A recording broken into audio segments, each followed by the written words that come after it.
औज़ुबिल्लाहि मिनश्शैतानिर्रजीम बिस्मिल्लाहिर्रहमानिर्रहीम। अस्सलामुअलैकुम फ्रेंड्स। अगर एक कानून से 90% आवाम खुश हो जाए और 10% खुश ना हों तो क्या ये कानून मॉरली सही है या नहीं? तो इसका जेरी बेंथम इसका जवाब देता है यस, यानी ये ठीक है। तो ये क्यों कहता है, तो ये इंशाल्लाह हम इस लेक्चर में सीखेंगे। उसके बाद इस लेक्चर के बाद आप जेरी बेंथम को सिर्फ समझेंगे नहीं बल्कि CSS एग्जामिनर को भी इम्प्रेस करना सीखेंगे।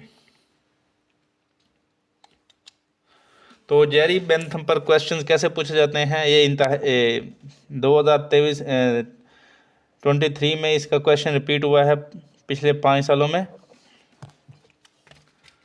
जो वो बताता हूँ आपको, क्वेश्चन आया था, एक्सप्लेन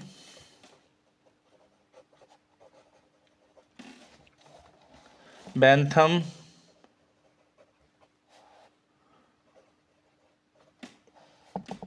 ग्रेटेस्ट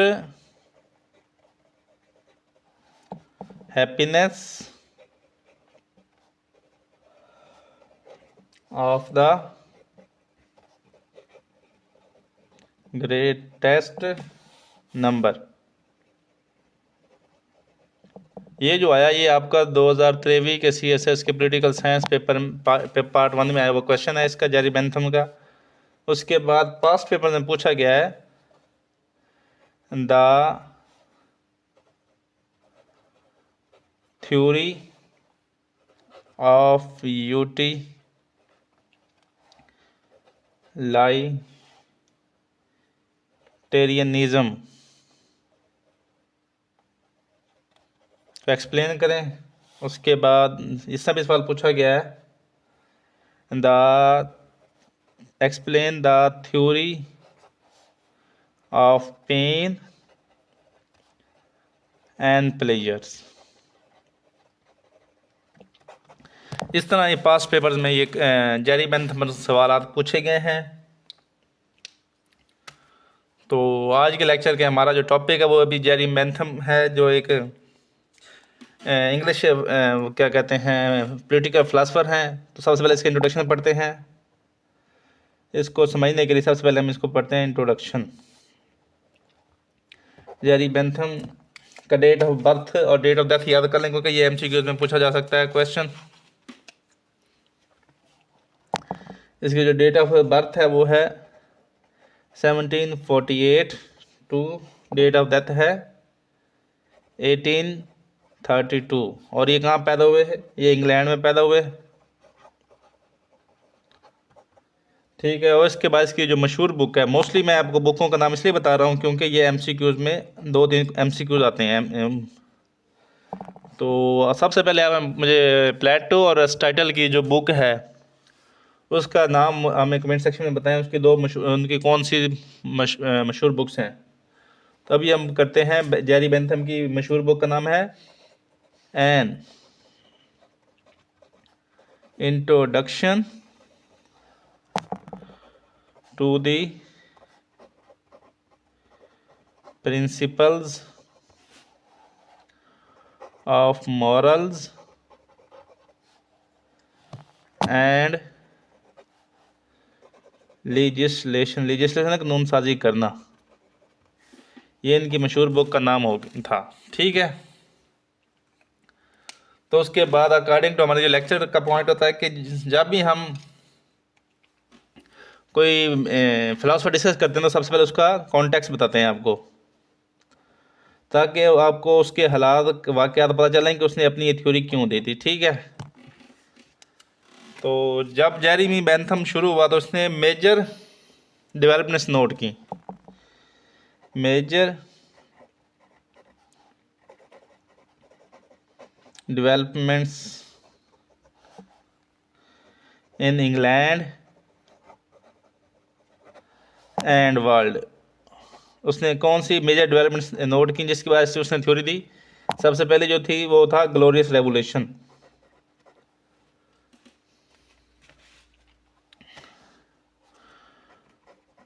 ग्लोरियस रेवोल्यूशन,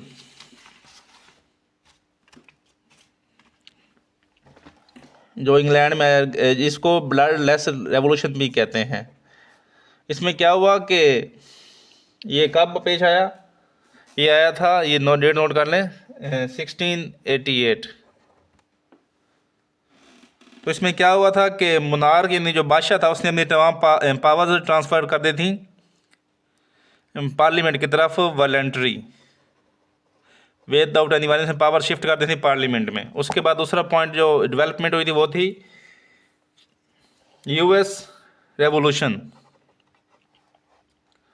कि 1876 में यूएस रेवोल्यूशन आया। उसमें भी मोनार्की यूएस में ख़त्म हुई और उधर भी जो सारी पावर्स थी वो शिफ्ट हो गई पार्लियामेंट की तरफ। इसमें भी, और तीसरा जो मेजर डेवलपमेंट आई वो था फ्रेंच रेवोल्यूशन।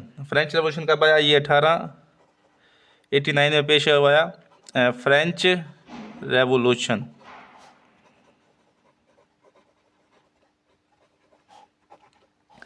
फ्रेंच रेवोल्यूशन में भी जो मोनार्की थी वो एंड हो गई, monarchy ended and powers transfer to parliament of France. ठीक हो गई, तमाम पावर्स थी वो पार्लियामेंट की तरफ शिफ्ट हो गई। और आपको बताता चलूँ कि पार्लियामेंट होता क्या है। पार्लियामेंट एक ऐसा इंस्टीट्यूशन होता है जो लेजिस्लेशन करता है। सबसे पहले ये रिप्रेजेंटेटिव ऑफ एनी पीपल होता है, ये जिसमें जो लोग आते हैं रिप्रेजेंटेटिव ऑफ पीपल, यानी इसमें जो लोग आते हैं वो आवाम के रिप्रेजेंटेटिव होते हैं और इनका काम होता है लेजिस्लेशन करना, कानून साजी करना रिलेटेड टू पीपल। तो जेरेमी बेंथम बताना चाहता है कि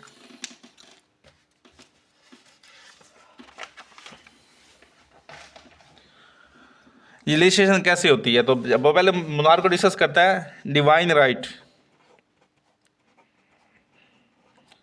डिवाइन लॉ, यानी जो बादशाह थे वो कहते थे कि हमारा डिवाइन राइट है और जो ये हमारा खुदाई, वो कहते हैं कि हक है कि हम आप पे रूल करें। तो इसलिए वो कहते थे कि मोनार्क को सपोर्ट करता था डिवाइन राइट्स, और मोनार्क किसके बराबर था? वो था shadow of God, shadow of God के बराबर इसको कंसिडर किया जाता था। ठीक है।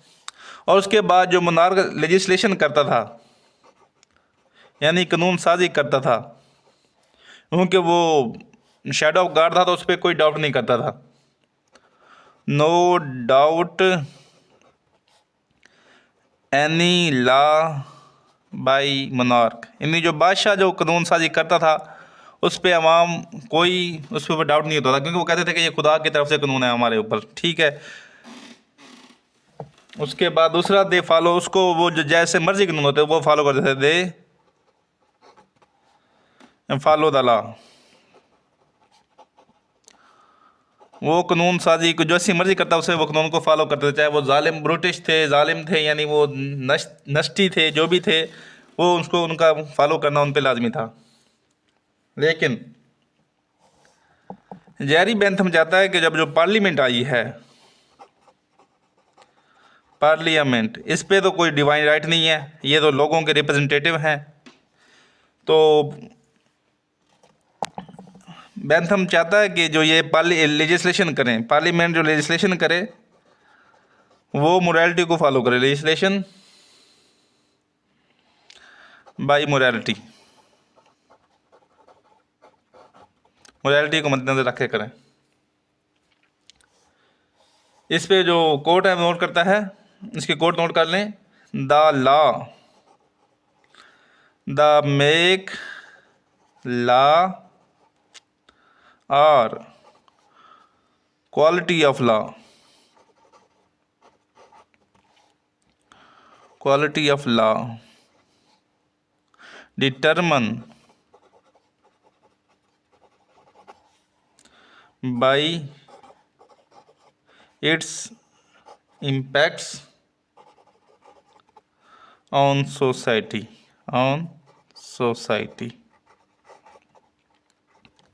ठीक है। तो यानी ये वो चाहता था कि पार्लियामेंट जो अब जो ये रजिस्ट्रेशन करना चाहता था उसको ये अपने कानून देना चाहता है, अपनी थ्योरी के थ्रू इसको बताएगा कि आपने रजिस्ट्रेशन कैसे करनी है। ये उसकी वो क्वेश्चन किस तरह आते हैं वो आपको समझ आ गई। इसका इंट्रोडक्शन हो गया, उसकी मशहूर बुक का नाम हो गया, उसके बाद आ जाता है आपका कॉन्टेक्स्ट बिहाइंड हो गया, उसका कॉन्टेक्स्ट क्या था। अभी हम इसकी थ्योरी को डिस्कस करते हैं। इसकी जो थ्योरी का नाम था वो था यूटिलिटेरिज्म। Utilitarianism theory.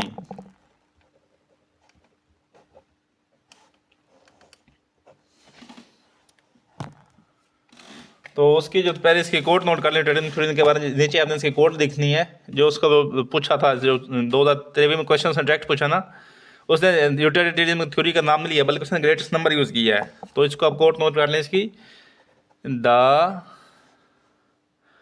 Greatest happiness of the greatest number is the foundation of morals and legislation. Legislation आपको पता है कि कानून साजी करने का अमल। तो आप ये नीचे कोटेशन दे देंगे, ठीक है। अब वो अपनी थ्योरी पेश करता है कि नेचर ने सब इंसानों को दो, वो कहते हैं सॉवरन पावर्स दी हैं। Sovereign powers nature has put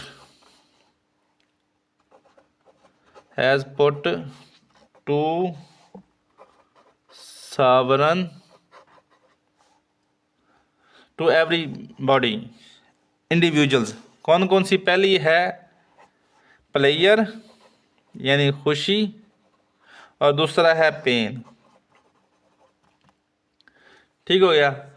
और यही दो चीज़ें हैं जो इंसानियत जो रूल कर रही हैं कि हर बंदा चाहता है कि मुझे मैक्सिमम खुशी हासिल हो और मिनिमम हमें पेन गेन। हम चाहते हैं कि हम मैक्सिमम खुशी गेन करें थ्रू मिनिमम पेन। जो लालची लोग होते हैं वो इसलिए मारे जाते हैं कि वो चाह रहे होते हैं कि हमारी जो खुशी है वो हम ज़्यादा हासिल कर लें थ्रू मिनिमम पेन। तो इसके बारे में भी वो डिस्कस करता है, इसलिए वो दो प्लेयर पेन हो गया। अभी आप वो एक कंपैरिजन करते हैं इसकी थ्योरी क्या। वो कहता है कि नॉट एक इमानियन काउंट कहता है, कंपैरिजन लिखने से ना आपका 2 नंबर इंशाल्लाह उम्मीद है इजाफा हो जाएगा। कहता है नॉट लुक फॉर इंटेंशन, के इंटेंशन ना देखो, for making like just look for consequences क्योंकि आप जस्ट असरात देखो, इंटेंशन ना देखो, उसके बाद फैसला करो कि ये बात ठीक है या गलत है। ठीक है। तो ये कौन कहता है? इमैनुअल काउंट कहता है। उसके बाद मेकियावेली कहता है कि लेजिस्लेशन के लिए लुक फॉर इंटेंशंस,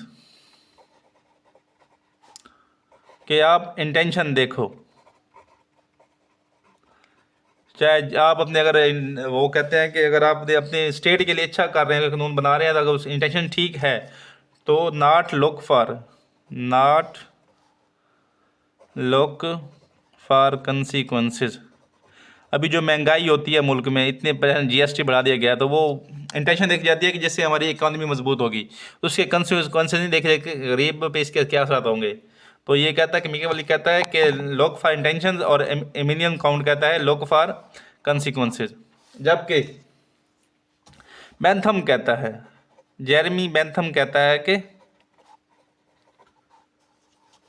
लोग follow the moral principles for any legislation. Morality को देखो उसकी वो एक आप इसकी आप अपनी मूवी का नाम देता है, हम अपनी डिस्कस करते हैं शोले मूवी। गब्बर कहता है कि दो बंदों को कत्ल करो, किल टू पर्सन्स, इनमें से 20 में से दो बंदों को कत्ल कर दो, या I will kill all man, 20 के 20 को मार दूंगा। तो आप इसमें क्या करोगे?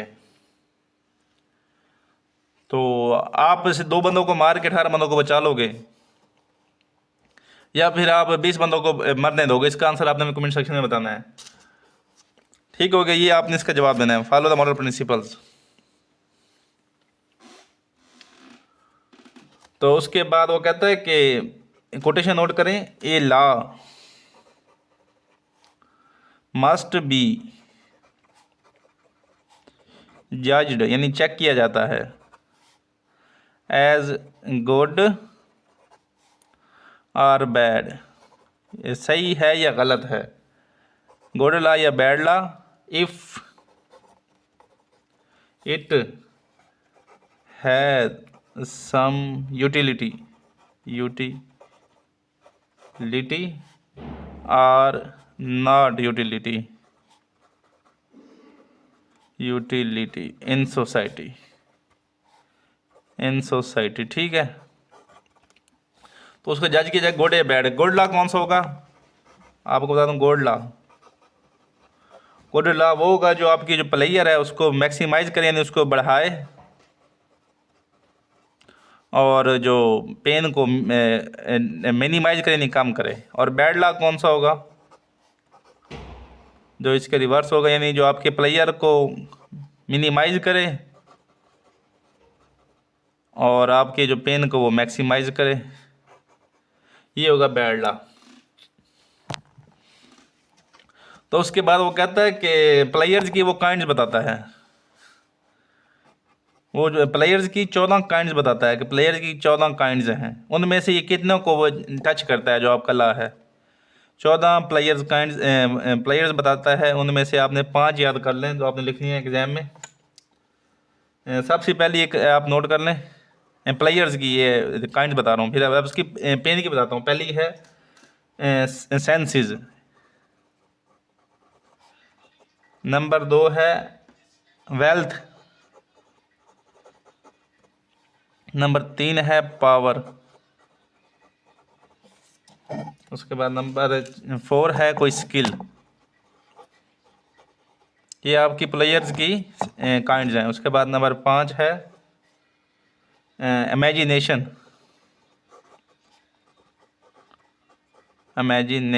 और नंबर 6 पे है एसोसिएशन,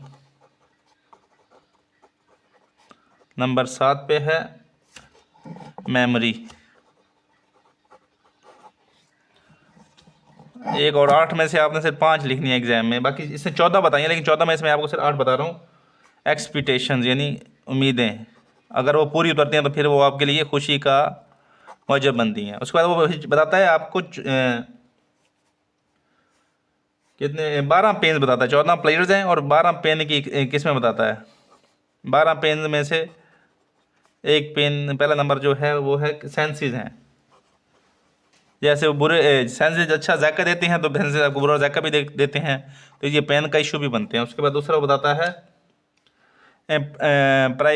प्राइवेटाइजेशन, जैसे भाई प्राइवेट पार्ट, तो प्राइवेटेशन वो कहता है कि ये भी एक पेन का इशू है। जो बंदा आपको आप जब बात कर रहे होते हैं तो वो कहता है हमारी प्राइवेट बात है तो आप ना सुने, तो ये भी एक पेन का इशू बनता है। उसके बाद है एनिमिटी, दुश्मनियत, एनिमिटी, किसी के साथ दुश्मनी भी एक पेन है। नंबर 4 है इल नेम, यानी बुरे नाम से किसी को बुलाना भी एक किस्म का पेन है। नंबर 5 बताया एक्सपेक्टेशन अगर वो आपकी पूरी ना करें, यानी आपको किसी बंदे से एक्सपेक्टेशन वो पूरी ना करे तो वो भी पेन की ही किस्म है। नंबर 6 है इमेजिन मेमोरी यानी अगर पास्ट आपका अच्छा है तो वो भी आपकी मेमोरी अच्छी है, अगर आपका पास्ट गलत है तो वो भी आपके लिए पेन का बेस मत। अगर अच्छी है तो मेमोरी अच्छी प्लेयर देगी, अगर पास्ट ख़राब है तो आपके वो पेन क्रिएट करेगा। उसका नंबर 6 है, बस आप 6 इनमें से 5 लिख लेना आपने एग्जाम उसमें पेपर में लिखनी है अगर वो प्लेयर्स हैं। उसने करंट बताया जो प्लेयर्स है वो 14 में से कितनी प्लेयर्स को वो टच करता है वो गुडला, और कितनी पेन को कम करता है, और कितनी बैड लक कौन सा को जो प्लेयर्स को बढ़ाए कम करेगा और पेन को बढ़ाएगा।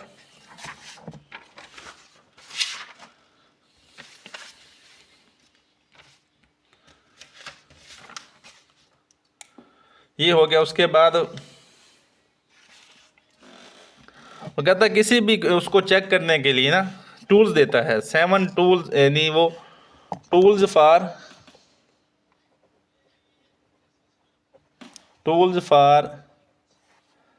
चेकिंग क्वालिटी कह लें या चेकिंग लेजिस्लेशन को चेक करने के 14 टूल्स देता है। टूल्स कौन कौन से हैं? सबसे पहला जो टूल है वो देता है कि इंटेंसिटी ऑफ हैप्पीनेस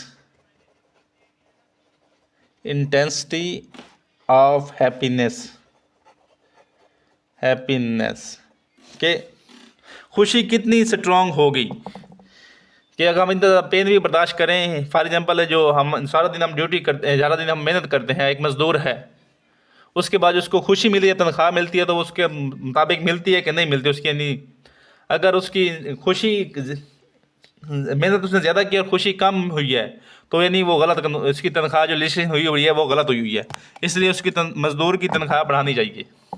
इस तरह इंटेंसिटी यानी उसको कितनी होगी। दूसरी ये है खुशी की ड्यूरेशन कितनी होगी, ड्यूरेशन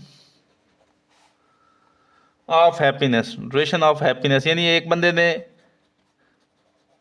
जैसे आज होता है एक बंदा पूरा महीना मजदूरी वो करता है, मेहनत करता है, और उसके बाद उसको जो तनख्वाह मिलती है क्या वो उसको पूरे महीने चलती है कि नहीं चलती? अगर नहीं चलती तो उसको ड्यूरेशन यानी उसकी खुशी कम हो जाएगी, यानी उसकी पूरा महीना खुशी नहीं रही, लेकिन उसने मेहनत पेन पूरा महीना बर्दाश्त किया है। तो अगर वो क्या कहते हैं उसकी पूरा महीने तनख्वाह चलती है तो उसकी क्या कहते हैं रिलेशन तनख्वाह सही, रिलेशन के मुताबिक ठीक है, वरना गलत है। तो ये भी इसको तीसरा पॉइंट हुआ सर्टेनिटी, यानी कितनी सर्टेनिटी के होने के कितने चांसेस हैं, सर्टेनिटी ऑफ हैप्पीनेस के, अगर वो कोई मेहनत बंदा करे तो कितने चांसेस हैं कि उसे कामयाब होने के चांसेस हैं, खुशी दिलाने के चांसेस हैं। मतलब CSS के लिए कितने बच्चे तैयारी करते हैं, उनमें से 25 या 20,000 बंदा बैठता है, उनमें से सिर्फ 300 बच्चा पास होता है, तो उसकी सर्टेनिटी कितनी है, तो बंदा वो बता सकता है कि कितनी सर्टेनिटी है। ये 2-2.5% सर्टेनिटी है उसकी खुशी की है, CSS अगर बंदा करना चाहता है तो सर्टेनिटी। उसके बाद नंबर 5 है प्योरिटी ऑफ हैप्पीनेस के, फॉर एग्जांपल एक बच्चा CSS की तैयारी करता है, पूरे 3-4 साल लगाता है, तो उसके बाद क्या उसको रियल में पूरी उसको कितने % खुशी मिलेगी और कितने % उसको पेन मिलेगा? क्या पेन में उसमें जो क्या 100% खुशी होगी या फिर उसमें कुछ पेन भी होगा? लेकिन जो हम देखते हैं कि CSP बनने के बाद ही उनके बेचारा खुदकुशी कर रहे होते हैं, उन पर स्ट्रेस होता है, तो उस जो लेजिस्लेशन है वो भी होनी चाहिए कि वो कितनी % खुशी देगी। नंबर 5 पे है एक्सटेंट कि यानी जो लेजिस्लेशन हुई है वो कितने बंदों को इफ़ेक्ट करेगी, कि ये सिर्फ ये कोई एलीट क्लास को इफेक्ट करेगी, ये मिडिल क्लास को इफेक्ट करेगी, या ये पूरे पब्लिक को इफेक्ट करेगी। एक्सटेंड ऑफ दी हैप्पीनेस के क्या ये सबको खुशी पहुंचाएगी कि नहीं? अभी जो CM साहब ने 5,000 और 2,000 का चलान किया मोटरसाइकिल पे, तो इसका क्या ये गलत है कि सही है रजिस्ट्रेशन? इसकी आप हमें कमेंट सेक्शन में बताएंगे। नंबर 6 से पॉइंट है प्रो पेन क्विटी, कि कितनी जल्द खुशी मिलेगी, कितनी जल्द खुशी मिलेगी। ऑफ हैप्पीनेस कि ये रजिस्ट्रेशन हुई है, इसकी खुशी कितने अरसे में मिलेगी। अभी तो मैं देखता हूँ कि जो सीएम ने ये रजिस्ट्रेशन की है, इससे आप देखते हैं कि फ़ौरन इसका रिएक्शन है कि आप रोड्स पे देखते हैं कि मोस्टली बंदों ने हेलमेट्स पहने होते हैं, इशारे लगाए हुए हैं, शीशे लगवाए हुए हैं। तो ये कानून के डायरेक्ट इसके इम्पैक्ट्स आ रहे हैं, यानी कितनी देर में नहीं, ये प्रोपेंसी कितनी देर में इफेक्ट करेगी। ठीक हो गया। प्रोपेंसिटी होती है कि कितनी जल्द इसका रिजल्ट मिलेगा, यानी कितनी जल्द खुशी पहुंचाएगी। तो किसी भी रिलेशन को चेक करने के उसने 6 पैरामीटर बताए हैं कि इंटेंसिटी ऑफ हैप्पीनेस या intensity of happiness of the law, duration of the happiness of the law, certainty of the happiness of the law, purity of the happiness of the law, extend of the happiness of the law और propensity of the happiness. ये 6 tools बताए हैं किसी भी relation को check करने का, ये गुड है या बैड है। उसके बाद हमें तो कोट नोट कर लें। बेंथम के बारे में किसी ने कहा, Jeremy Bentham has converted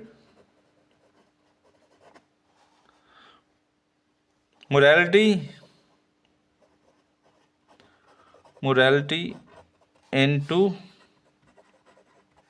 a calculator कि जेरेमी बेंथम ने जो मोरालिटी ऑफ लॉ है, जो लॉ की मोरालिटी है उसको कैलकुलेटर में चेंज कर दिया कि उसमें से आप देखें कि कितने परसेंट ऑफ पैरामीटर पे पूरा उतर रहा है कि पूरा नहीं उतर रहा, कि वो 100 में से अगर उसने पॉइंट्स है तो इंटेंसिटी के उसने 1500 पॉइंट्स डिवाइड कर लिए हैं, तो वो कितने पे कर रहा है क्वालिफाई कर, तो इससे इसने मोरालिटी ऑफ लॉ को कैलकुलेटर में शिफ्ट कर दिया है, ट्रांसफॉर्म कर दिया है। अब हम डिस्कस करते हैं जेरेमी बेंथम पर जो मेजर क्रिटिसिज्म है। क्रिटिसिज्म भी एक वो कहते हैं कि इम्पोर्टेंट पार्ट है आपके क्वेश्चंस का, आंसर्स का, ये आपने हमेशा लिखना होता है। सबसे पहले है कि ये डिस्कस करता है क्वांटिटेटिव ओवर क्वालिटेटिव, कि ये कहता है कानून साजी जो है उसको क्वांटिटेटिव पे करता है, क्वालिटी पे फोकस नहीं करता। यानी कैलकुलेटर है ना, तो इसलिए उसने वो नंबर्स पे बिलीव किया, उसको क्वालिटी को इसने इग्नोर किया है। दूसरा इस पर क्रिटिसिज्म है कि ऑल प्लेयर्स ट्रीटेड इक्वल, इसने जो ऑल प्लेयर्स हैं, इसने 14 प्लेयर्स बताए, सबको इसने इक्वली ट्रीट किया है, ट्रीटेड इक्वल। यानी एक बंदे की मेमोरी वाली खुशी और जो 14 मैंने आपको बताई है 14 कि वेल्थ और पावर जो इमेजिनेशन ये सारे कैसे हो सकती हैं, हर एक की खुशी का कहते हैं पैरामीटर अलग होता है, तो इसने सबको एक जैसे ट्रीट किया है। उसके बाद मिनॉरिटी सफरिंग इग्नोर्ड, यानी इसमें जो मिनॉरिटी सफरिंग इग्नोर, इसने जो मिनॉरिटीज़ के जो हक है उनको इग्नोर किया, मिनॉरिटी राइट्स को इग्नोर किया। जैसे कल जनरल विल थ्योरी में रोसो ने इसको किया था, इग्नोर किया था, इसने भी जो मिनॉरिटी है उसको इग्नोर किया है, मिनॉरिटी सबने इसको इग्नोर किया। चौथा जो इसका वो क्रिटिसिज्म है वो है प्रॉब्लमैटिक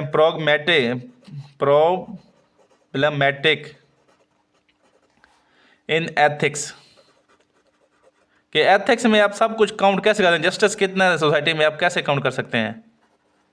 उसके बाद वो खुशी है, कहते हैं कि जस्टिस कितना है। उसके बाद कौन से पैरामीटर होते हैं, गवर्नेंस, लॉ थ्रू गवर्नेंस कितनी है वो आप कैसे मेजर कर सकते हैं। तो इसमें कुछ प्रॉब्लम्स हैं मेजर करने में। ठीक हो गया। तो एंड पे आता है आपका कंक्लूजन आपका हमेशा बैलेंस होना चाहिए कि आपने इसमें सब दोनों चीज़ें बतानी है कि बेंथम ने कौन कौन सी बात की और उस पर क्रिटिसिज्म कैसा है, बैलेंस है। उसके बाद फॉरवर्ड लुकिंग होना चाहिए कि उसके बाद उसका फॉरवर्ड लुकिंग होना चाहिए इसको। ठीक है, तो इसके पहले नोट कर लेते हैं। तो इसकी एंड पे जो कोटेशन है नोट कर लें, Jeremy Bentham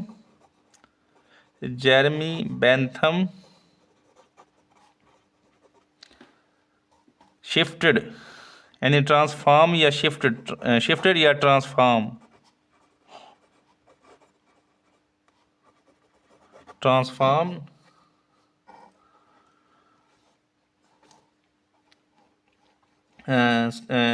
moral teacher of state into transform state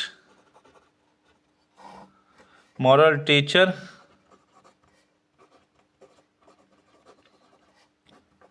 into a happiness machine। कि उसमें आप इतने कहना जौन से रिलेशन करो उसके मुताबिक जो पैरामीटर्स उसको देखते हुए आप रिलेशन करो। इसको हैप्पीनेस मशीन में ट्रांसफॉर्म कर दिया। ठीक हो गया। तो अभी हम डिस्कस करते हैं एग्ज़ाम में अगर क्वेश्चन आ जाए तो आपने इसको कैसे अटेम्प्ट करना है। एग्ज़ाम